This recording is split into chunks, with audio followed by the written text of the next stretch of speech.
현관문에 액젓을 퍼붓거나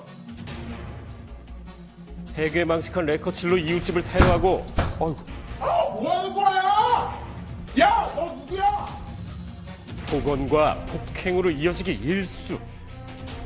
때론 살인을 부르기도 하는 현대사회 최대 난제, 바로 이것입니다.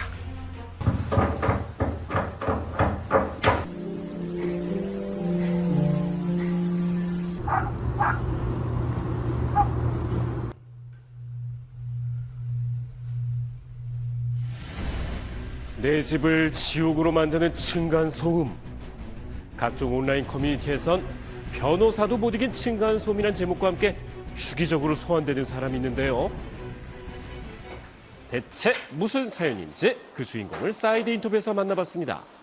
제가 변호사 한 지 25년 됐습니다. 또 그리고 제가 경기도 환경분쟁 조정위원으로 한 13년 정도 있어요. 거기서 또 층간소음 피해에 대해서 중재도 하다 보니까 소음 저는 아주 진짜 지겨울 정도로 많이 보고 듣고 또 제가 사건에도 관계를 하고 있습니다. 그냥 변호사? 아니죠. 층간소음 관련 소송만 무려 600건 이상 맡아온 25년 차 변호사. 그러면은 변호사님이 실제로도 겪어보신 거예요? 아니 위에서 그 아이들이 이제 애들이 남자애들 3명이었던 집이었는데 3살, 5살, 7살 이랬나요? 근데 시끄럽다는 거예요. 그리고 자꾸 뛴다는 거예요. 쿵쿵 소리만 나면 자기 머리 위에서 뛰고 있는 것 같고 어깨를 막 발로 짓누르는 것 같다는 거예요. 그래서 실제로 이제 저희가 종합병원까지 가봤거든요. 그랬더니 이제 부정맥이 왔다는 거예요. 층간소음 후유증을 겪은 내 가족. 이런 일이 생길 거라고 상상도 못했답니다. 심장 질환까지? 그래서 저도 할 수 있는 걸 다 해봤죠. 직접 만나도 보고 또 우리 자치센터에서 만나자고 제안도 해보고 대부분 그쪽에서 하시는 얘기가 그 집 애들은 그럼 기어다닙니까? 그럼 우리 애들은 기어다녀요? 이러시는 거예요. 나중에 저도 싸우게 됐어요. 그래서 제가 욕은 엄청 먹고요. 집에서 도대체 그것도 하나 해결 못하느냐? 그래서 그때 느꼈죠. 아, 층간소음은 변호사가 해결할 수 있는 게 아닌가 보다. 강력한 해결책이 없다 보니 층간소음으로 갈등을 겪는 이들이 점점 늘어나는 추세인데요. 이게 갑자기 많이 늘었죠. 사실은 층간소음 저 변호사 시작했던 2001년도에는 층간소음이라는 소송이 없었어요. 대한민국 국민 약 80%가 공동주택에 거주. 층간소음 민원이 무려 이혼 소송보다 많은 시대가 됐습니다. 한 부장판사가 층간소음 문제로 다투다가 이웃 주민의 자동차를 훼손해 경찰 조사를 받고 사임했습니다. 지옥의 소음 앞에 법보다 감정이 앞서는 건 판사도 마찬가지. 과거에 비해서는 요즘에 층간소음과 관련된 범죄들이 좀 있는 편인가요? 아무것도 할 수 없구나. 그것 때문에 이제 방법을 찾는 게 결국은 분노가 이제 갑자기 터져 나오면 그냥 할 수 있는 건 공격을 하거나 아니면 뭐 오물을 투척하거나 하는 방법밖에 없는 거죠. 동물 죽은 사체도 갖다 놔요. 그거 놀래게 하고 너 기분 나쁘라는 거예요. 그 위자료 얼마나 오겠어요? 그 동물 사체 한번 봤다고? 법과 현실의 괴리를 우리는 또 서로 보복을 하는 형태로 쓰는 거죠.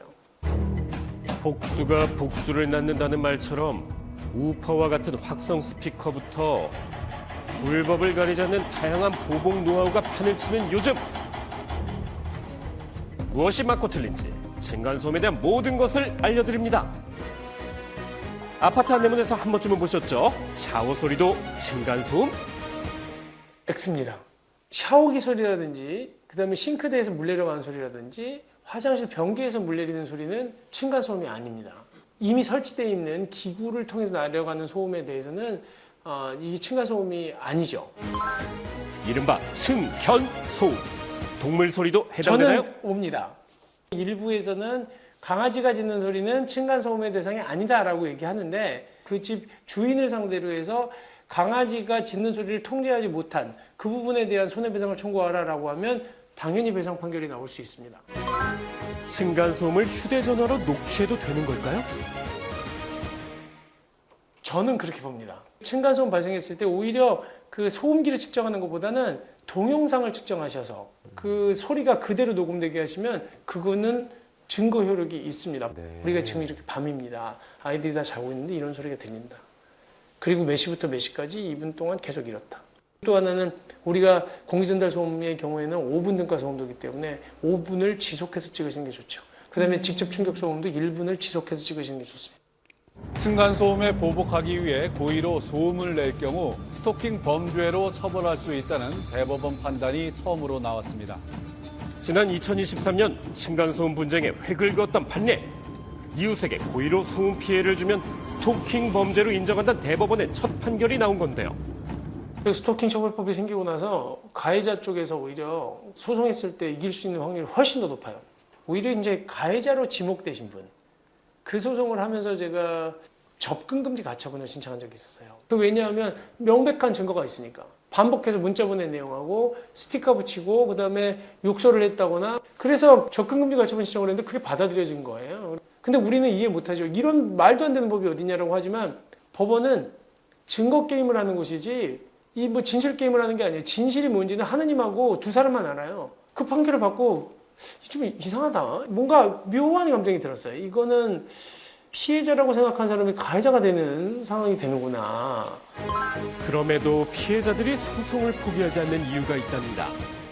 층간소음은 변호사들이 기피하는 사건 중에 하나입니다.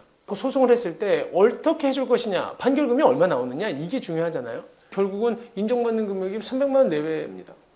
적거나 많거나 어떻게 달래드릴 수도 없고 이해시킬 수도 없어요. 그러니까 소송을 하시려고 하는 사람들은 이유가 돈을 받고 싶은 게 아니에요. 내가 피해자다라는 얘기를 공식적으로 선언받고 싶은 거예요. 이 얘기를 법원으로부터 듣고 싶은 거예요. 그게 소송의 의미 아닌가? 그런 생각은 합니다. 끝이 보이지 않는 층간소음 분쟁. 현실적인 대안은 정말 없는 걸까요? 어떻게 해결해야 돼요? 해외는요, 계단도 나무고, 그래서 삐걱삐걱거리 소리가 좀 들리거든요. 거기는 그 우리가 25cm 두께에 비하면 정말로 얇은 거죠, 슬라브가. 근데 그래도 별 문제는 별로 없었고, 대부분 그런 공동주택에 사시는 분들은요, 규약이 굉장히 강합니다. 임대차에서 들어갈 때 다른 쪽에서 그 소음에 대한 컴플레인이 들어오거나 뭐 2회 이상 경고가 있으면 퇴거. 외국처럼 공동주택 규약을 굉장히 강화하는 거예요. 아예 나가라고. 미국의 경우 층간소음 항의로 인한 경고 3회 누적 시 강제 퇴거 조치와 300만 원에 달하는 과태료 부과까지 가능. 왜 소음의 분쟁은 줄지 않느냐? 결국 사람이 문제인 거거든요. 그리고 여기는 내 집이라고 생각하기 때문에 큰 소리를 내거나 큰 소리로 쿵쿵거리거나 그런 것들 생활하는 문화를 가르쳐야 되는데 바꿔야 되는데 그러려면 정말 교육을 통해서 고쳐야 될 부분이라고 생각합니다.